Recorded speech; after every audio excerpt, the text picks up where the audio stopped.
Okay, here we are in Madrid, not Madrid. Right, that's correct. Madrid, New Mexico. And what's the story? It was a mining community, and then a ghost town, Right. and then Hippies and artists moves in. And then we drove up, got off on Route 66 to get our kicks, yes. and drove a section of the road that if you drove it at 45 miles an hour, it played America the Beautiful.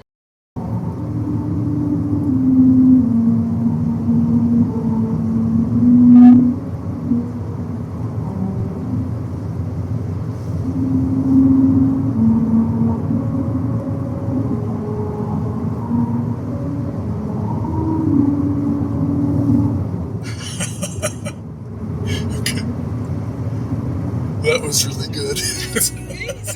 Yeah. Madrid. It's not Madrid. So now there's going to be a whole series of short snippets of kind of groovy, artisanal hippie products. Maybe funky is a better word. There you go. Had I thought of funky, that's what I would have used. Yeah.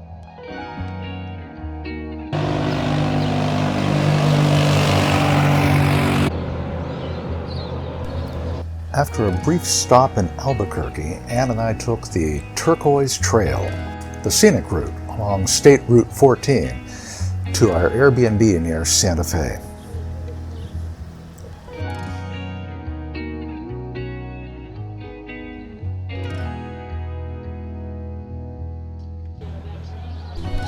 Okay. Tell me what these are.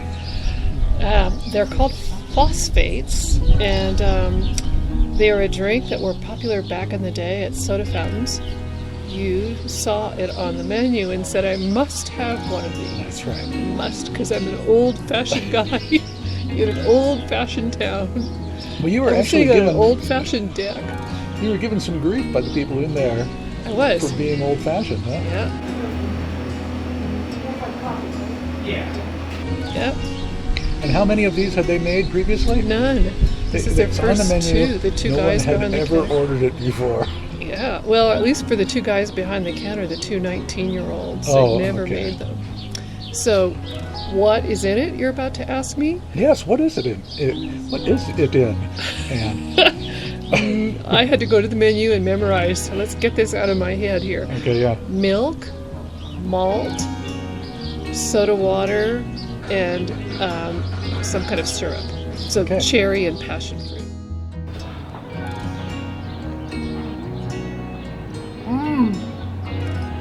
So tasty. Here I am in the town of Cerrillos, just a little ways outside of Madrid. And this hotel was an important shooting location for a forgettable Western called Young Guns.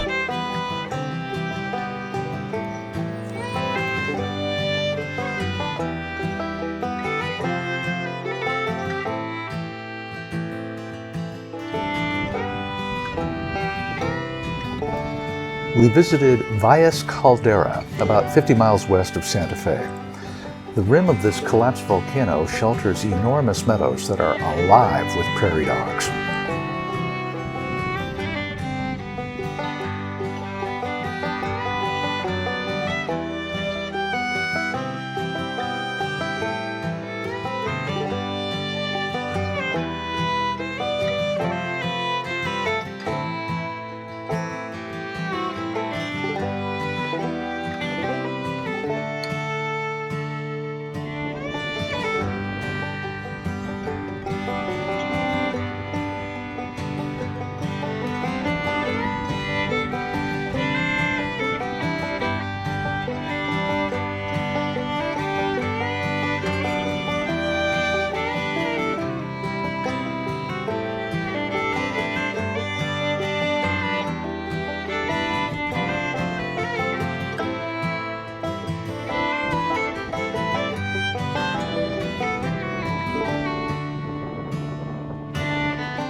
That Sankawi unit of Bandelier National Monument is 14 miles northeast of the visitor center.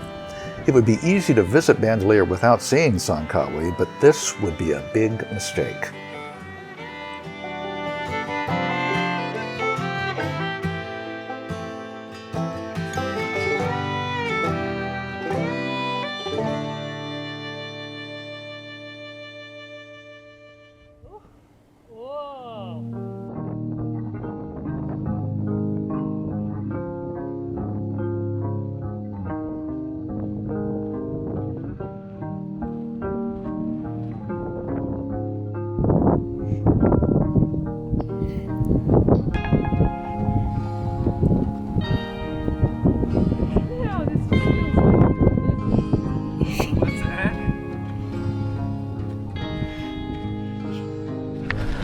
Yeah, last bit of the ladders. Yeah, the new looking ladders good. are really nice.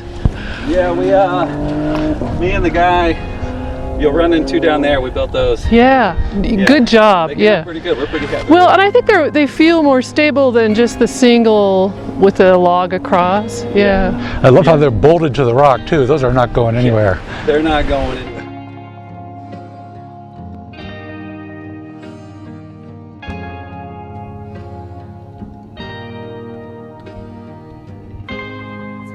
It's very cool.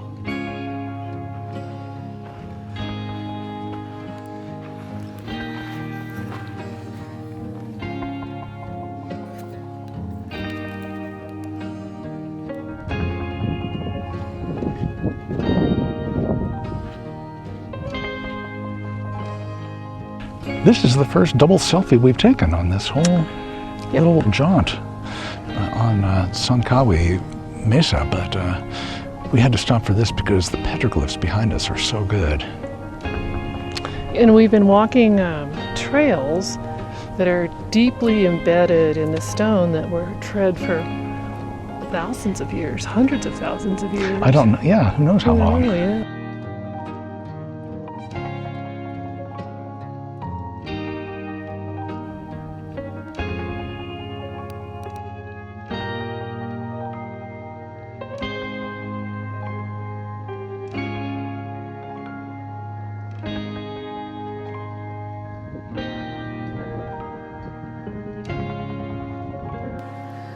Bandelier National Monument preserves and protects the lands and ancient homes of the Puebloan people who lived in the area between 1150 and 1600.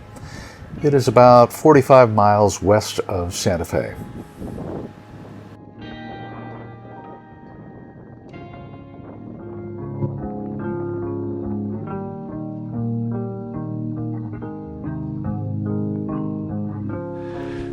Right, we have tufa blocks in the foreground, and these walls would have gone up to the horizontal holes you see in the rock face that were used to anchor multiple stories.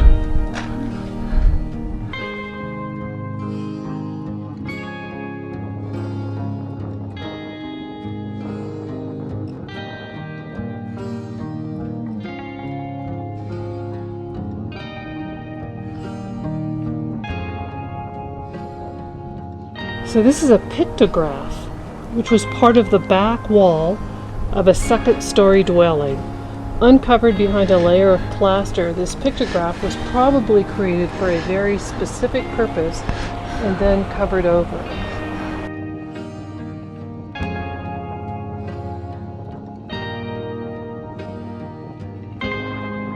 So here's the visitor center. Yeah.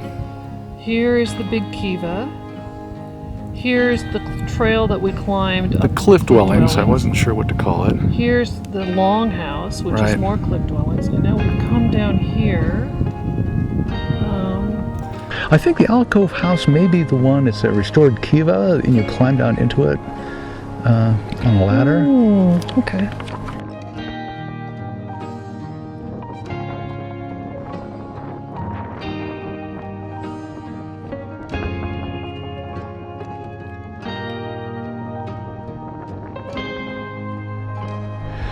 This is alcove house, 147 feet above the floor of the valley. called Alcove House because it's built in this natural overhang.